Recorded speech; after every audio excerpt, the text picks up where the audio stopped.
தமிழ் திரையுடைய அந்த போதைப் பொருள் பழக்கம் அப்படிங்கிறது அதிகரிச்சு 2 நடிகர்கள் கைதாயிருக்கிறாங்க. மேலும் சிலர் அது கைதாவாங்க. தனியாக நீங்கள் ஒரு பொலிட்டிக்கல் கொஷின் மாதிரி கேட்டுக்கலாம். இது திரைப்படம் சம்பந்தமான கேள்விகள். இந்த திரைப்படத்துல உடன்போக்குன்னு ஒரு விஷயம் சொல்லுவாங்க. ஆமா. அதாவது காதல் திருமணம் பத்தி நெய்தல் இளைஞரை வந்து இன்னொரு சாதி வெறுப்பு திருமணம். ஆமா கலகுறாங்க.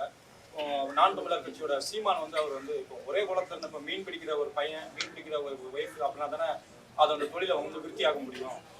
இப்படி இருந்தால் தானே சரி அப்படின்னு அவர் சொல்றாரு. ஆனா 2000 வருஷத்துக்கு முன்னாடி இப்படி இருக்கதா ரெக்கார்ட் பண்ணிருக்கீங்க. எப்படி பாக்குறீங்க? காதல் பற்றி ஒவ்வொருவருக்கும் ஒவ்வொரு பார்வை இருக்கிறது, ஒவ்வொரு புரிதல் இருக்கிறது, ஒவ்வொரு அணுகுமுறை இருக்கிறது. ஐயன் திருவள்ளுவர் என்ன சொல்லுகிறார் என்பதை இந்த திரைப்படம் சொல்லுகிறது.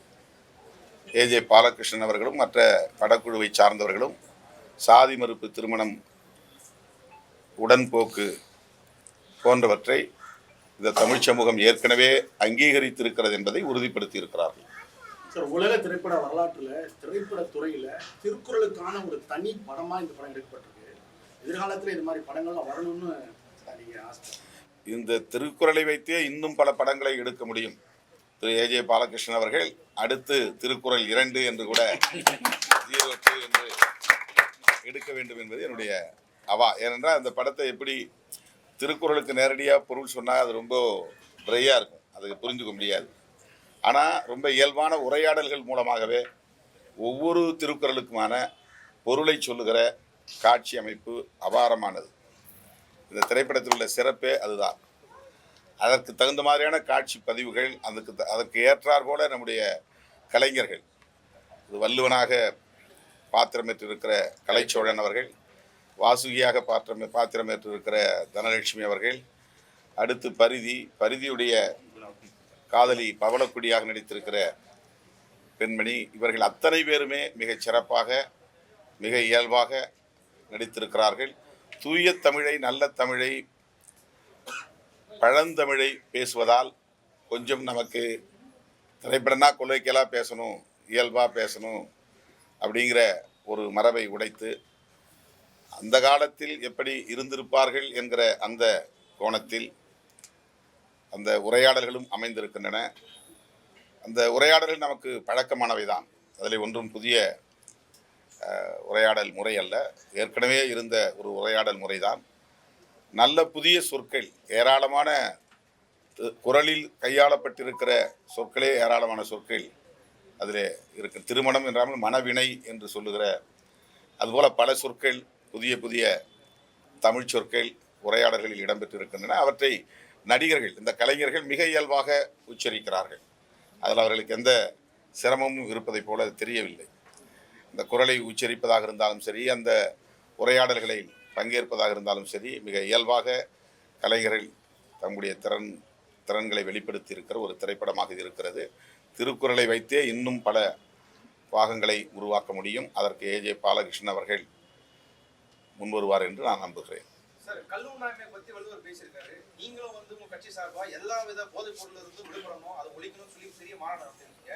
ஆனா கல்லு வந்து தமிழரோட ஒரு அங்கம், அதை வந்து தடை செய்யக்கூடாது, அதை அரசாங்கம் வந்து அங்கீகரிக்கணும்னு சொல்லி அரசியல் கட்சிகள் போராடுறத, அந்த கோரிக்கை வைக்கிறத நீங்க எப்படி பாக்குறீங்க? முதல்ல அதை நான் சொல்லிட்டேன். விடுதலை சிறுத்தைகளை பொறுத்தவரையில் அல்லது என்ன தனிப்பட்ட முறையில் கல்லும் கூடாது என்பதுதான். எந்த வகையான மது போதை ஏற்றக்கூடிய எந்த பொருளும் அரசு அங்கீகரிக்கக்கூடாது. மக்கள் அது மாதிரி இருக்காங்கன்னா, தெரியாமல் செய்கிறாங்கன்னா அதை தண்டிக்கலாம், சட்டம் போட்டு அதை தடுக்கலாம். அதை வந்து நம்ம வந்து சட்டப்பூர்வமாக்குவது என்பது ஏற்புடையதல்ல. சார், இதில் உடன்போக்கு அப்படி அன்றைய காலத்தை உடன்போக்குன்னு சொன்னீங்க. இன்றைக்கு வந்து அதை வந்து நாடக காதல் அப்படின்லாம் வந்து டாக்டர் ராமதாஸ் வந்து கடுமையாக விமர்சிக்கிறார். தலித் அல்லாத கூட்டமைப்புன்னு உருவாக்கியிருக்காரு. அதுக்கெல்லாம் விடை சொல்லக்கூடிய ஒரு படம் தான் அந்த திருக்குறள். அது முதல்வர் ஸ்டாலினுக்கு காரணமா இல்லை ராமதாஸ் அவர்களுக்கு காரணம்? அரசியல் களத்தில் மக்களுக்கு பணியாற்றக்கூடிய ஒவ்வொருவரும் பார்க்க வேண்டியது. முதல்வர் பார்த்தால் இன்னும் அது கூடுதலான செய்தியாக மக்களுக்கு போய் சேரும் என்பதனால் நான் முதல்வரை பார்க்க வேண்டும் என்று சொல்லுகிறேன். அவ்வளவுதான். ஒருவேளை இந்த திரைப்படத்தை பார்த்துட்டு அவர் ரியலைஸ் பண்ணி மீண்டும் திமுக கூட்டணிக்குள் அவர் வந்தா உங்களுடைய ரொம்ப அதியூகமான கேள்வி, ரொம்ப அதியூகமான கேள்வி. அப்படிலாம் நான் நிகழ்ந்துடாது. அதான் அரசியல் கேள்வி வேண்டாம்னு நினைக்கிறேன். நீங்க திருக்குறள் பற்றி மட்டும் கேட்டீங்கன்னா நல்லா இருக்கும்.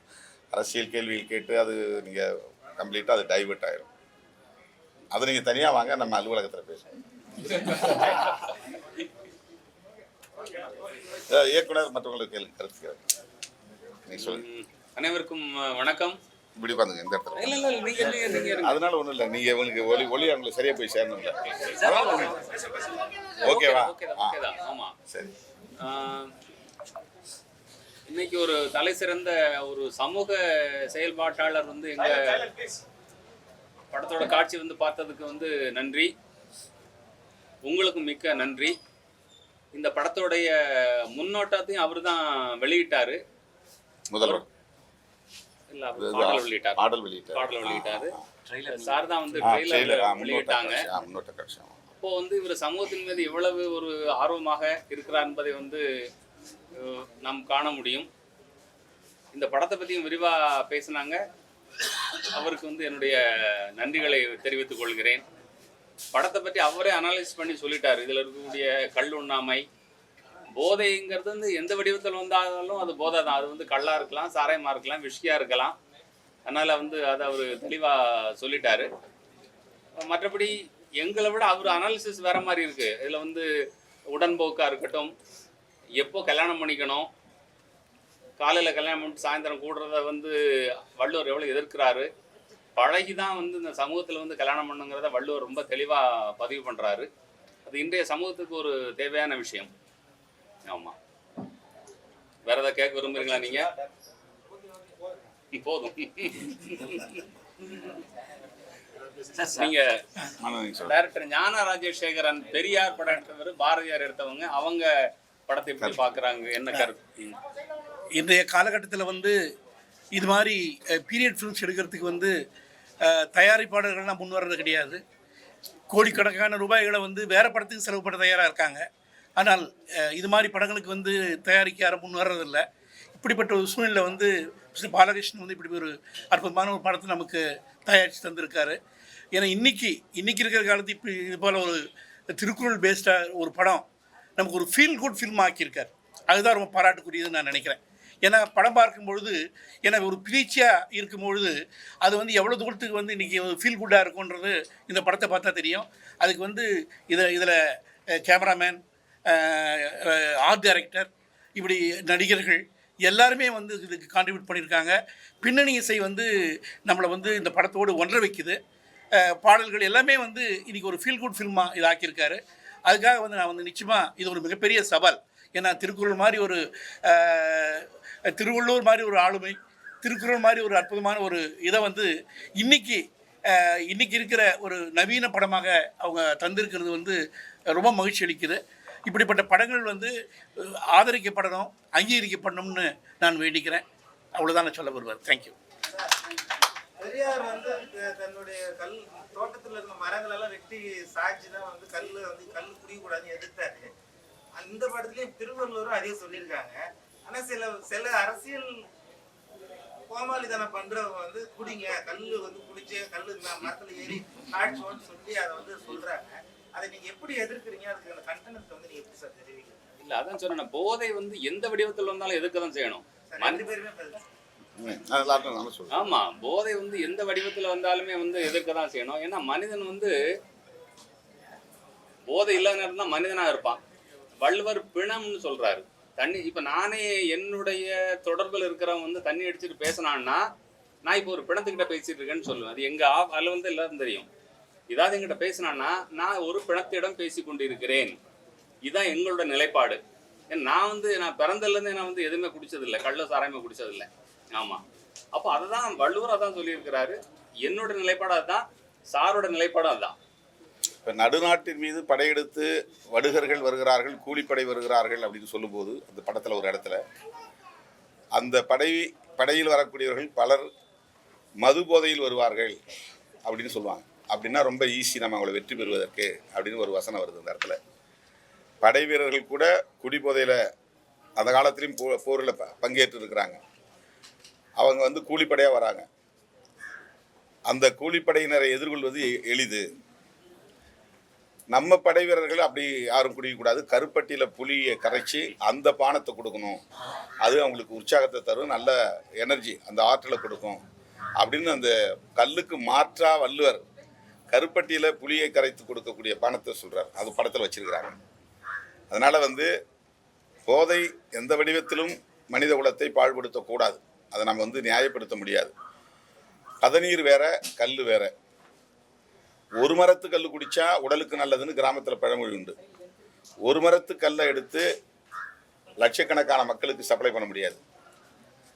அதனால் கல் உற்பத்தி என்பது வந்து போதுமானதாக இருக்காது என்கிற போது கல்லிலும் வந்து கலப்படம் உருவாகும்.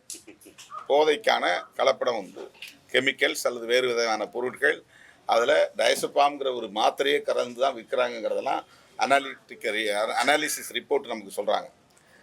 அதனால் அதுக்குள்ளே நம்ம போக வேண்டியதில்லை.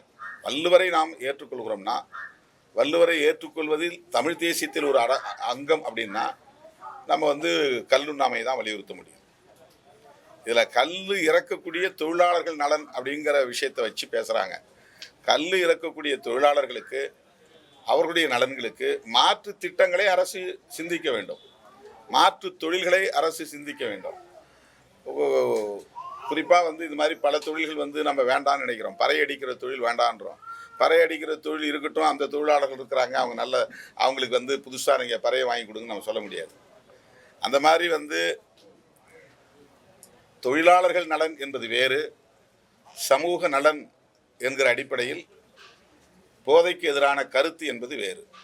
எனவே கல்லுண்ணாமை என்பது ஐயன் திருவள்ளுவனுடைய முக்கியமான போதனைகளுள் ஒன்று. அந்த கருத்து இந்த திரைப்படத்தில் முக்கியமான பகுதிகளாக இடம்பெற்றிருக்கின்றன.